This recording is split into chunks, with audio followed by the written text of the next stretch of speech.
प्रिय विद्यार्थियों, जैसा कि आप जानते हैं, इस लॉकडाउन के कारण पठन पाठन का कार्य बहुत कुछ बाधित हो गया। किंतु अध्ययन के लिए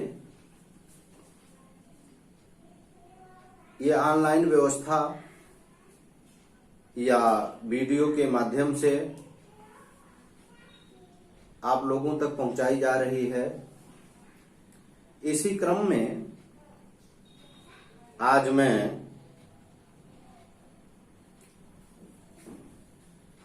छायावाद के 4 स्तंभों में से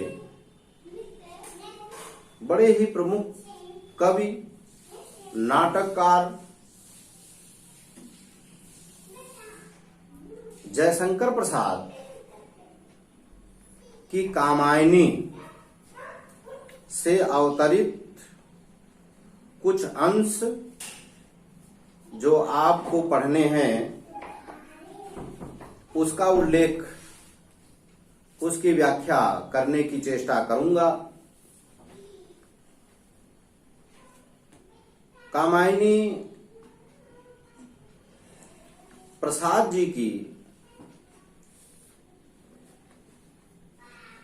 बहुत ही उत्तम कृति है। यह एक महाकाव्य है जो 15 सर्गों में विभक्त है। इस महाकाव्य से थोड़ा अंश श्रद्धा मनु का संवाद आपके इस पुस्तक में दिया हुआ है, जिसका अध्ययन हम लोग करेंगे। आइए थोड़ा जल्दी में हम लोग जान लेते हैं। चूंकि ये महाकाव्य से है और महाकाव्य में बीच से कुछ अंशों की व्याख्या आप तभी कर सकते हैं जब उसके पूर्व की घटनाएं आपको या हमें पता हों, क्योंकि महाकाव्यों में पूर्वापर संबंध अत्यंत आवश्यक है। यहाँ कामायनी महाकाव्य का जो कथ्य है, जो कहानी है उसका, वो पौराणिक गाथा से लिया गया है। एक पौराणिक आख्यान आता है जिसमें महाप्रलय के बाद मानव जाति का विकास कैसे हुआ उसको दर्शाया गया है। मानव संस्कृति आगे कैसे पनपी, एक पौराणिक आख्यान हम सभी जानते हैं। मेरा ख्याल है कि सिर्फ हिंदू धर्म में ही नहीं बल्कि विविध धर्मों में भी इस तरह की मान्यताएं मौजूद हैं। और उसी आख्यान का प्रसाद जी ने मनोवैज्ञानिक रूप से यहाँ चित्रण किया है, उसे आधुनिक रूप में, आधुनिक परिवेश में रूपायित किया है बाखूबी।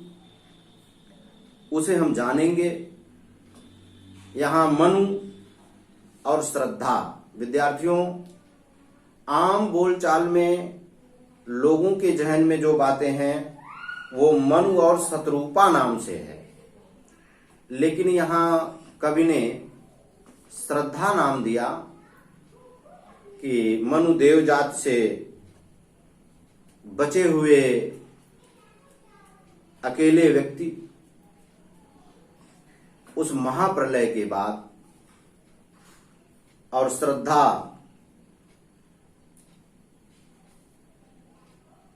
के मिलन का यहाँ वर्णन है, जिससे फिर आगे मानव जाति का विकास होता है। महाजलप्लावन के बाद जब सब कुछ नष्ट भ्रष्ट हो गया तो मनु अकेले बचे और हिमालय की ऊंची चोटी पर जाकर स्थान लेते हैं। अकेले बहुत उदास, परेशान, हैरान पूरी विभीषिका को देख रहे थे, जलप्लावन को देख रहे थे। और उसी क्षणों में श्रद्धा से इनका प्रथम मिलन होता है और श्रद्धा वहां मनु से प्रश्न करती है। ये प्रसंग वहीं से आप देखें कि श्रद्धा मनु को देखती है हिमालय की ऊंची चोटी पर, एक पत्थर की छाया में, जहां मनु बैठे हुए हैं अकेले। उन्होंने पूरी देव संस्कृति को नाश होते हुए देखा था और ऐसे में जब वहां श्रद्धा पहुंचती है तो श्रद्धा मनु से प्रश्न करती है। ये प्रकरण आप देखें, श्रद्धा और मनु, यहां श्रद्धा का ही प्रश्न प्रथमतः आया है। श्रद्धा पूछ रही है, सीधा प्रश्न है। आप देखें प्रश्न तो बहुत सीधा है, आगे जो कुछ दिया गया है वो सब का सब विशेषण है।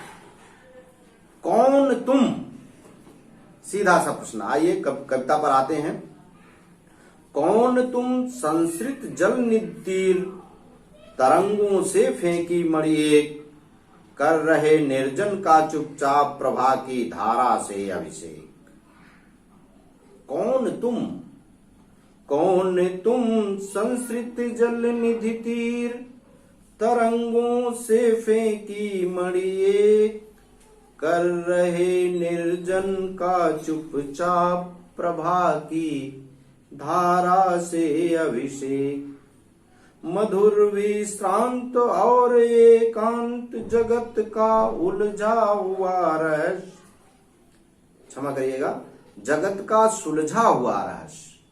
एक करुणामय सुंदर मौन और चंचल मन का आलस्य। श्रद्धा प्रश्न करती है, कौन तुम कौन? ध्यान दीजिए विद्यार्थियों, ये छायावादी रचना है और छायावाद में जो विशेषण है, जो उपमाएं हैं, वो अत्यंत सूक्ष्म है। तो उन्हीं संदर्भों में आप देखें, श्रद्धा पूछ रही है कि कौन तुम।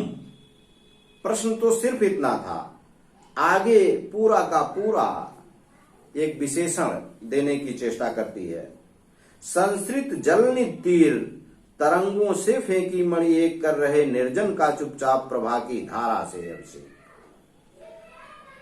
संसृति का अर्थ होता है सृष्टि, जल निधि समुद्र, तीर तट किनारे, तरंग आप जानते ही हैं समुद्र के हिलोरें, मणि आप जानते हैं अत्यंत कीमती, निर्जन सुनसान, बाकी तो आप समझ रहे हैं, अभिषेक प्रक्षालन या स्नान। कह रही है कि श्रद्धा कह रही है, कौन तुम संसृत जलनि तीर, तरंगों से फेंकी मणि एक। इस सृष्टि में समुद्र के तट पर उसकी तरंगों के द्वारा फेंकी गई एक मणि की भांति, एक मणि की तरह इस निर्जन में चुपचाप प्रभा की धारा से इस सन्नाटेपन का अभिषेक कर रहे, इस निर्जनता का अभिषेक कर रहे तुम कौन हो, ये प्रश्न करती है। संसृत जलनि तीर, तरंगों से फेंकी मणि एक। इस सृष्टि में समुद्र के किनारे फेंकी गई समुद्र के किनारे उसकी लहरों के द्वारा फेंकी गई एक मणि की भांत इस निर्जन का अभिषेक कर रहे तुम कौन हो? ये प्रश्न आगे देखें। मधुर विश्रांत और एकांत जगत का सुलझा हुआ रहस्य। इस समय मनु लग कैसे रहे हैं? मधुर विश्रांत और एकांत। विश्रांत माने थका हुआ, एकांत में वो है ही हैं। जगत का सुलझा हुआ रहस्य, एक करुणा में सुंदर मौन और चंचल मन का आलस। मधुर विश्रांत और एकांत। आप एकांत में जो थके हुए लेकिन मधुर सुंदर दिख रहे हो, जगत का सुलझा हुआ रहस्य, उनके मौन को और एकांत को लक्ष्य करके यहां कवि कहना चाहता है, श्रद्धा के द्वारा ये कहलवाता है कि जगत का सुलझा हुआ रहस्य आपको देखकर थके और मधुर एकांत में देख करके ऐसा लग रहा है जैसे जगत के सारे रहस्य सुलझ चुके हों, जगत के रहस्य ही सुलझ गए हों। ऐसा इसलिए क्योंकि इस दुनिया में आप देखें, हमेशा हर व्यक्ति अपनी गुत्थियों को सुलझाने में, अपनी समस्याओं को सुलझाने में हमेशा व्यस्त है, चिंतित है, चिंता में डूबा हुआ है या चिंतन कर रहा है। यहां ये शांत हैं चुपचाप, और इसी शांति को देखकर श्रद्धा ये कह रही है कि लगता है अब जगत में कोई रहस्य नहीं बचे, सब सुलझ चुके हैं आपके लिए। एक करुणा में सुंदर मौन, आपकी मौन कारुणिक है। आप सुंदर तो है ही हैं, आपकी मौन कारुणिक है। एक करुणा में मौन धारण किए हुए हैं आप, और चंचल मन का आलस्य। लगता है आपके चंचल मन ने मौन धारण कर रखा है, चंचल मन ने आलस्य धारण कर लिया है, जिसके कारण आप मौन हैं। आप देखें, आदमी का मन जितना चंचल है कि उसकी कोई व्याख्या नहीं हो सकती, मन की चंचलता की कोई व्याख्या नहीं हो सकती। जागृत अवस्था में तो हमें ये कार्यों में, चिंताओं में, स्मृतियों में या भविष्य के लेखा जोखा बनाने में व्यस्त रखता है, लेकिन निद्रावस्था में भी यह स्वप्न के माध्यम से सक्रिय रहता है। जबकि यहां कह रही है कि आपके चंचल मन ने आलस्य धारण किया हुआ है, यानी जो मन इतना चंचल होता है वो आलस्य में आ गया है, वो इतना शांत दिख रहा है। तो इस प्रकार मधुर विश्रांत और एकांत जगत का सुलझा हुआ रहस्य, एक करुणा में सुंदर मौन और चंचल मन का आलस्य, कि थके हारे एकांत में जगत के सुलझे हुए रहस्य की भांति एक कारुणिक मौन धारण किए हुए आपके मन ने आलस्य धारण कर रखा है। ऐसा प्रश्न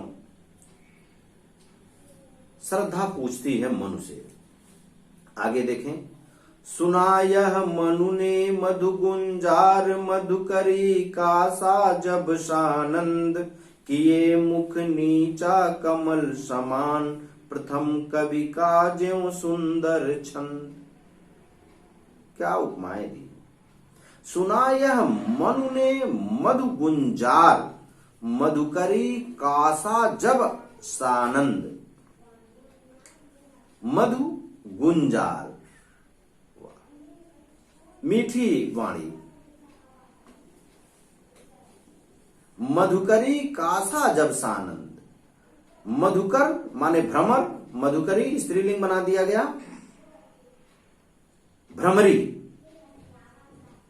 किए मुख नीचा कमल समान, प्रथम कवि का ज्यों सुंदर छंद।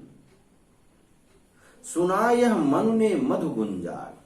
मनु ने जब यह मधुर आवाज सुनी, गुंजार सुनी, और वो मधुर आवाज थी कैसी? मधुकरी कासा, कासा के समान उपमा अलंकार, भ्रमरी की भांति, भ्रमरी के समान मधु गुंजार जब मनु ने सुना तो सानंद, आनंद पूर्वक, आनंद पूर्वक उसमें उन्हें आनंद मिला। यानी मधुकरी की भांति सुंदर गुंजार को सुनकर, आनंद पूर्वक उस आवाज को सुनकर कि ये मुख नीचा कमल समान प्रथम कवि का ज्यों सुंदर छंद। मुख नीचे किए हुए कमल, मुख नीचा कमल समान प्रथम कवि का ज्यों सुंदर छंद। और वो उनको ऐसी अनुभूति हो रही थी जैसे ये जो दृश्य उत्पन्न हुआ, ये जो स्थिति उत्पन्न हुई, उस स्थिति में उन्हें जो अनुभूतियां हुई वो उस प्रकार लगी जैसे प्रथम कवि का सुंदर छंद हो।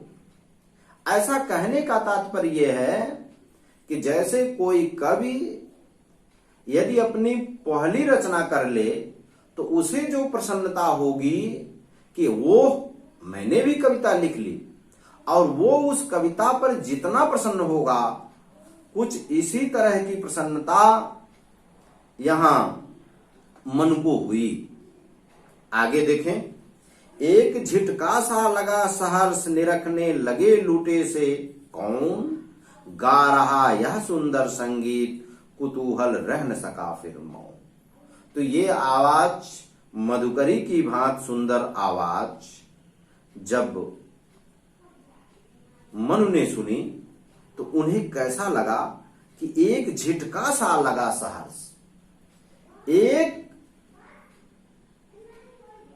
हर्ष पूर्वक, प्रसन्नता पूर्वक एक झटका लगा। झटका यहां आश्चर्य से संदर्भित है, जैसे कोई किसी तंद्रा में डूबा हो और उसे अचानक कोई अच्छी या बुरी खबर मिल जाए जिसका उसे पहले से अंदाजा ना हो, तो वह चौंक पड़ता है, एक झटका लगता है। ये झटके दोनों तरह के हो सकते हैं, आह्लादकारी भी हो सकते हैं यानी प्रसन्नता देने वाले भी हो सकते हैं, और कष्टकारी भी हो सकते हैं। जैसे अचानक किसी अनिष्ट की सूचना हम सुन जाए, किसी की डेथ हो गई, हमने कल्पना नहीं की थी, अभी तो अच्छा खासा खेलता था, तो वहां जो झटका लगा वो कारुणिक था, दुखदायी था। लेकिन हम समझ रहे हो कि कोई बहुत गधा, बिल्कुल पढ़ने में कमजोर, और वो प्रदेश टॉप करके आ जाए अचानक, जैसे ये खबर मिलेगी, तो वहां भी झटका लगेगा, लेकिन प्रसन्नता सूचक। इस तरह ये झटके दोनों तरह के हो सकते हैं, लेकिन यहां प्रसन्नता पूर्वक शहर से एक झटका लगा, यानी सुखदायक झटका था। और ये सुखदायक हो क्यों ना कि एक पुरुष जब पूरे मानव जाति में बचा, और ऐसे में एक किसी और प्राणी का होना, एक स्त्री का होना और उसकी मधुर आवाज सुनना, ये किसी भी झटके से कम नहीं था। एक झटका सा लगा सहर्ष, तो इस प्रकार उनकी तंद्रा टूटी और वो चौंके।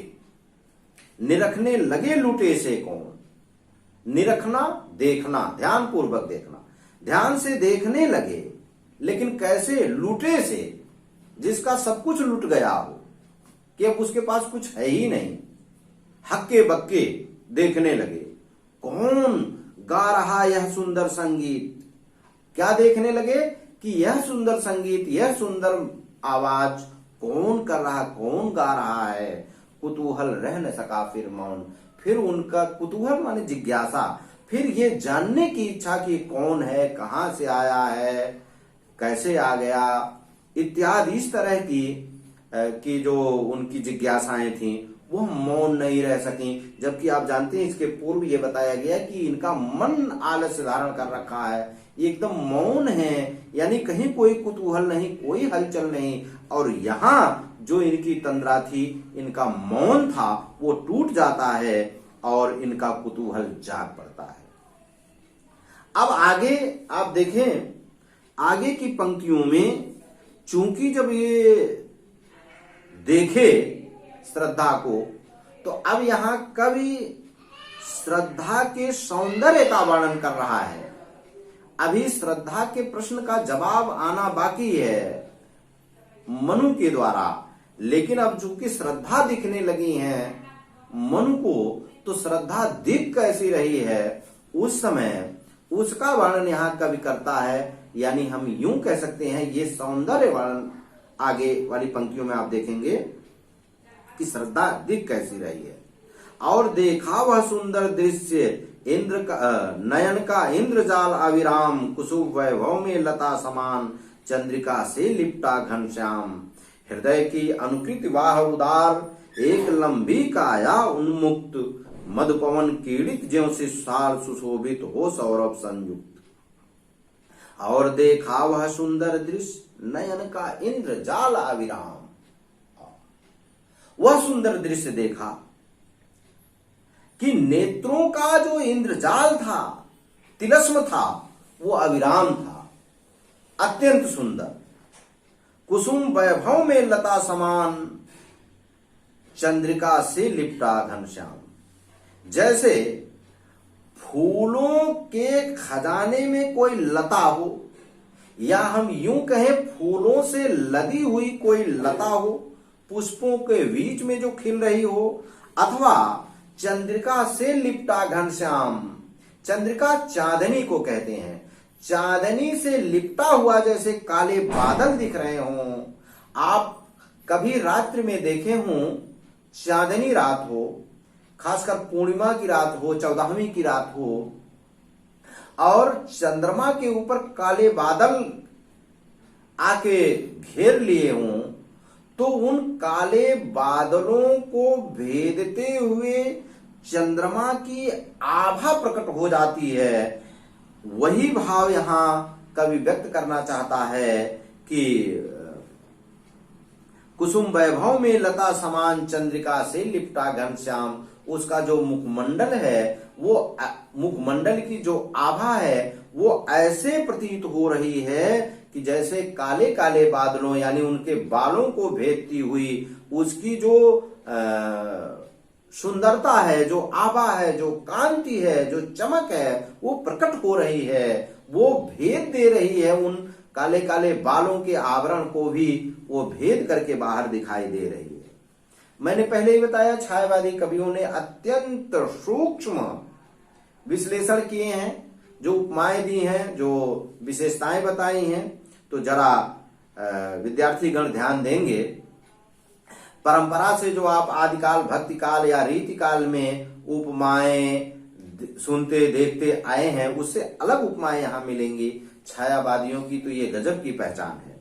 आगे देखिए, हृदय की अनुकृत वाह उदार, एक लंबी काया उन्मुक्त, मधुपवन कीड़ित ज्यों से साल सुशोभित हो सौरभ संयुक्त।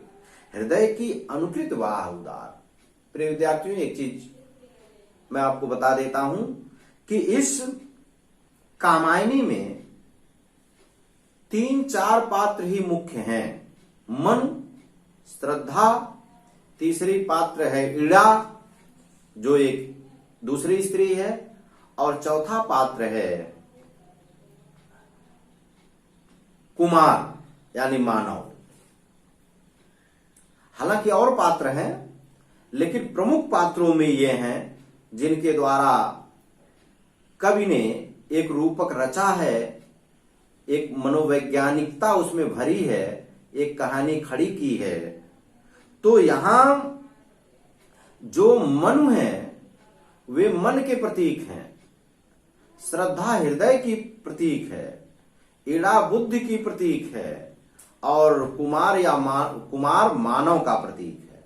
तो ये प्रतीक अर्थों को भी देखिएगा कि यहां श्रद्धा चूंकि हृदय की प्रतीक है, तो यहां कवि ने श्रद्धा का वर्णन करते हुए उसे हृदय ही कह दिया, या हृदय के जैसा बताया, या हृदय जो हमारा अंदर है उसकी अनुकृत बाह उतर आई हो, उसकी परछाई बाहर प्रकट हो गई हो, क्योंकि पूरी श्रद्धा ही हृदय की प्रतीक है। मन के और ईड़ा बुद्धि की, श्रद्धा हृदय की, तथा कुमार यानी कुमार मानव का प्रतीक है। तो यहां कह रहा है कवि के हृदय की अनुकृत वाह उदार। आप जानते हैं हमारे अंदर दो पक्ष हमेशा काम करते हैं, एक हृदय पक्ष, दूसरा बुद्धि पक्ष। हृदय में करुणा, दया, ममता, क्षमा इत्यादि दैवीय गुण होते हैं, ईश्वरीय गुण होते हैं, जबकि मन में तर्क, विवेचना, ये बुद्धि में तर्क होगा, बुद्धि में अपने पराये का भेद होगा, बुद्धि में स्वार्थ निस्वार्थ की बात नहीं होगी, सिर्फ स्वार्थ की बात होगी।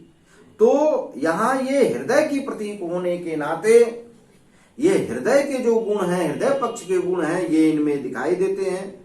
और कवि कह रहा है हृदय की अनुकृत बाह उदार, एक लंबी काया उन्मुक्त, यानी लंबी है कौन?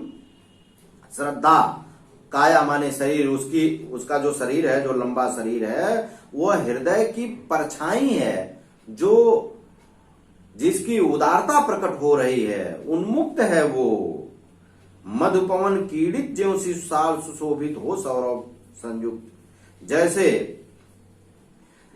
साल का शिशु वृक्ष हो, यानी साल का छोटा पौधा हो और मधुपवन कीड़ित हो, वो मधुपवन कीड़ित ज्यों शिशुसाल, मकरंद से लदा हुआ, मकरंद की खुशबू बिखेरता हुआ जैसे छोटे साल का वृक्ष हो, जो अपने सौंदर्य के साथ, अपने मकरंदों के साथ, सुगंधों के साथ सुशोभित हो रहा हो, ऐसा ही शरीर दिखाई दे रहा है श्रद्धा का। आगे देखें, अब श्रद्धा ने जो वस्त्र धारण किए हैं, वो वस्त्र कैसे हैं, उन वस्त्रों के बीच श्रद्धा दिख कैसी रही है, यह वर्णन देखें आप। और यह भी ध्यान दें कि मनु से श्रद्धा हिमालय पर्वत की चोटी पर मिलती है, और आप जानते हैं हिमालय की ऊंची चोटी जो है वो बर्फ से ढकी रहती है, अर्थात वो अत्यंत ठंडे प्रदेश है, अत्यंत ठंडा स्थान है। और ठंडे स्थानों में अपने आप को बचाने के लिए लोग अत्यंत गर्म कपड़े या कुछ पशुओं की खाल को वस्त्र बनाकर पहनते रहे हैं, यह परंपरा रही है। तो इसी पृष्ठभूमि में आप देखें कि मसृण गांधार देश के नील रोम वाले मेषों के चर्म ढक रहे थे, उसका वपकांत बन रहा था वह कोमल वर्म। यहां एक दो कठिन शब्दों के अर्थ देख लें। मसृण कोमल, मुलायम, इसका अर्थ होगा गांधार देश। आप जानते हैं गांधार एक देश है, गांधारी वहीं की थी, और एक जमाने में काबुल और गांधार तक भारत की सीमाएं होती थी। नील रोम वाले मेषों के चर्म, मेष माने भेड़, मेषों बहुवचन बना दिया गया, रोम माने रोमे, चर्म माने चमड़े, नील माने नीले, ढक रहे थे उसका वपकांत, वप शरीर, वप का अर्थ शरीर, बन रहा था वह कोमल वर्म। वर्म, यहां वर्म अंग्रेजी अर्थ मत ले लीजिएगा कीड़ा, वर्म माने कीड़ा नहीं, यहां वर्म आवरण, यानी जो वस्त्र था, जो शरीर का उसके आवरण था, जो वस्त्र था, उसे वर्म, आवरण। अब देखें, यानी श्रद्धा जो पहनी थी उसका वर्णन हो रहा है कि मसृण गांधार देश के नील, गांधार देश के नीले, मसृण माने कोमल, मुलायम रोम वाले, रोवे वाले भेड़ों के चमड़े। फिर एक बार देखें, गांधार देश के नीले रोवे वाले भेड़ों के कोमल चमड़े, मसृण मुलायम जो चर्म थे, चमड़े थे, ढक रहे थे उसका वपुकांत, वो उसके शरीर की कांति को ढक रहे थे, यानी उसके शरीर को ढक रहे थे, अर्थात ऐसे चर्म वाले कपड़े वो पहने हुए थी। बन रहा था वह कोमल वर्ण, और वह जो आवरण बन रहा था उसके शरीर का वो अत्यंत कोमल बन रहा था, अत्यंत कोमल था। पहले ही वर्णन आया है मसृण गांधार देश के नील, चूंकि वो रोमे थे उन भेड़ों के और जो अधिक मुलायम थे।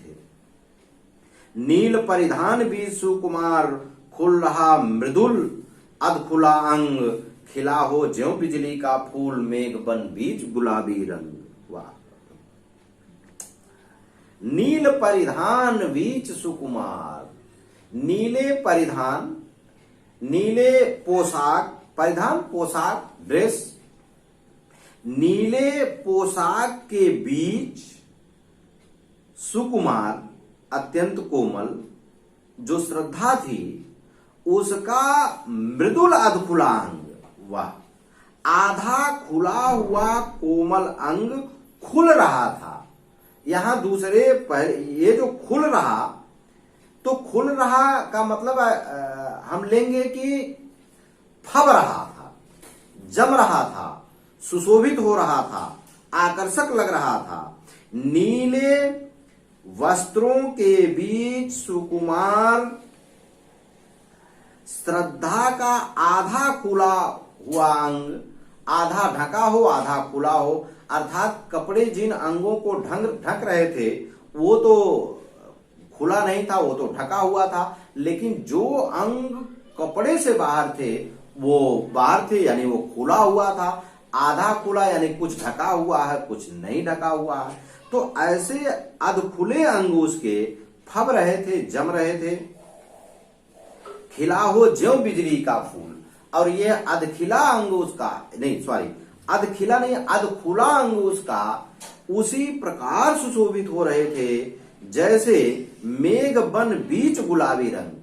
मेघ बादलों के बीच गुलाबी रंग का जैसे कोई बिजली का फूल खिला हुआ है, ऐसे ही उन वस्त्रों के अंदर आधा खुला हुआ उसका शरीर खुल रहा था, जम रहा था, सुशोभित हो रहा था।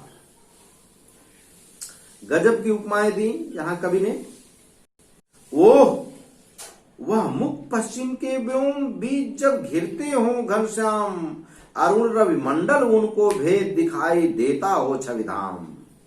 गिर रहे थे घुघराले बाल, अंश अवलंबित मुख के पास, नील घन सावक से सुकुमार सुधा भरने को विधु के पास। वह मुख पश्चिम के व्योम बीच जब घिरते हो घनश्याम, अरुण रवि मंडल उनको भेद दिखाई देता हो छविधाम। वो अब उसके मुखमंडल की सुंदरता का वर्णन करते हुए कवि कहता है कि ओह आश्चर्य से आह्लादित होकर वह मुख पश्चिम के व्योम, उसका मुख ऐसे लग रहा है जैसे पश्चिम में, व्योम माने आकाश, पश्चिम आकाश में जब घिरते हों घनश्याम, जब काले बादल घिर रहे हों और अरुण रवि मंडल उनको भेद, और रवि मंडल सूर्य का आभा मंडल जो लाल रंग का है वह उन बादलों को भेद करके अपनी आभा, अपने सौंदर्य को प्रकट कर देता है। ऐसे ही श्रद्धा का मुखमंडल दिख रहा है जैसे पश्चिम के व्योम, पश्चिम में व्योम कब सूर्य पश्चिम में कब जाता है आप जानते हैं, ढलान पर, सूर्य जब ढलान पे हो यानी दोपहर के बाद का संध्या काल का समय हो, और उस समय सूर्य की किरणें संध्या काल में लाल हो जाती हैं। आप जानते हैं सूर्य उगते समय और डूबते समय लाल दिखाई देता है, और उसी डूबते समय उससे थोड़ा पहले यदि उस सूर्य को काले बादल घेर लें तो बादल सूर्य को पूर्णतया ढक नहीं पाते, सूर्य की किरणें, लाल लाल किरणें उन बादलों को भेद करके दिखाई देने लगती हैं। ऐसे ही श्रद्धा का मुखमंडल, उसके मुख की कांति दिखाई दे रही है, प्रकट हो रही है। आगे चले। घिर रहे थे घुघराले बाल, अंश अवलंबित मुख के पास, नील घन सावक से सुकुमार सुधा भरने को विदु के पास। घिर रहे थे घुघराले बाल, अंश अवलंबित मुख के पास। कवि लिखता है कि श्रद्धा के जो बाल थे वो घुघराले थे, उसके घुघराले बाल जो कि अंश माने कंधे पर अवलंबित थे, झुके हुए थे, मुख के पास कंधे पर झुके हुए थे, वो ऐसे दिख रहे थे। उन बालों, घुघराले बालों के बीच वो ऐसे दिख रहे थे कि नील घन सावक से सुकुमार सुधा भरने को विदु के पास। जैसे नील घन सावक से सुकुमार, जैसे घन सावक हूं, आसमान के छोटे छोटे बादलों के सावक, सावक माने बच्चे, छोटे बच्चे, तो घन सावक छोटे बादलों के बच्चे हूं, बच्चों के जैसे, छोटे बादलों के बच्चे जैसे, सुकुमार बच्चे जैसे, सुधा भरने को विदु के पास। जैसे वो अमृत भरने के लिए विदु के पास आ गए हैं। विदु माने चंद्रमा, तो यहां उसका मुखमंडल विदु के समान, यानी चंद्रमा रूपी उसके मुखमंडल के पास उसके जो काले काले बाल हैं, जो घन सावक के समान है, काले काले बादलों के बच्चों के समान है, वो मानो उसके मुख रूपी चंद्रमा के पास अमृत भरने के लिए आ गए हो। तो आगे और देख लें। और वह मुख पर वह मुस्कान, और मुख पर वह मुस्कान, रक्त किस लय पर ले विश्राम, और उनकी एक किरण अम्लान, अधिक अलसाई हो अविराम, अधिक अलसाई हो अविराम। आगे देखें। अम्लान, म्लान माने मलिन, मुरझाया हुआ, और अ उपसर्ग लग गया, इसका मतलब जो मुरझाया हुआ ना हो, जो मलिन ना हो, यानी तरोताजा। मुस्कान समझ ही रहे हैं, मुस्कुराना। किसले जान ही रहे हैं, वो पेड़ों की वो नवीनतम पत्तियां जो अभी अभी निकलती हैं, वो किसले हैं। विश्राम, अधिक अलसाई हो अभिराम। अलसाई, अलसाना आप जानते हैं, जैसे अलसाना क्या, अर्ध निद्रा की अवस्था, पूरा नींद में नहीं है लेकिन निद्रा आ रही हो, तो उस स्थिति को आलस्य, अलसाना। अब आइए पूरा अर्थ देखते हैं। और मुख पर वह मुस्कान, रक्त किस लय पर ले विश्राम। वाह, क्या कवि लिखता है। और श्रद्धा के मुख पर जो मुस्कान थी, उसका वर्णन करते हुए कवि कह रहा है, यानी जो मुस्कुराहट श्रद्धा के मुख पर थी, वह ऐसे दिख रही थी जैसे रक्त किसलय पर ले विश्राम, और उनकी एक किरण अम्लान, अधिक अलसाई हो अविराम। अविराम, सुंदर, जैसे रक्त किसलय पर। रक्त किसलय कवि ने क्यों लिखा। रक्त क्या खून में नहाई हुई किसलय है ये पत्तियां हैं? नहीं, नई नई कोंपलें जब निकलती हैं किसी भी वृक्ष की, आप आम की देख लीजिए, आप महुए की देख लीजिए, या जो भी वृक्ष हैं, तो उनकी जो नई नई पत्तियां निकलती हैं वो लालिमा लिए हुए होती हैं, बाद में उनका रंग धीरे धीरे धीरे धीरे हरा हो जाता है। तो जैसे एक तो रक्तिम वर्ण की किसलय है और उस पर पूरा टिक गई है, विश्राम ले लिया है किसने, और उनकी एक किरण अम्लान, अम्लान तरोताजा, तो अब अरुण माने सूर्य, तो सूर्य की तरोताजा किरणों से हम अर्थ लगाएं प्रातःकालीन किरणें, तरोताजा सूर्य की किरणें, यानी सूर्य की प्रातःकालीन किरण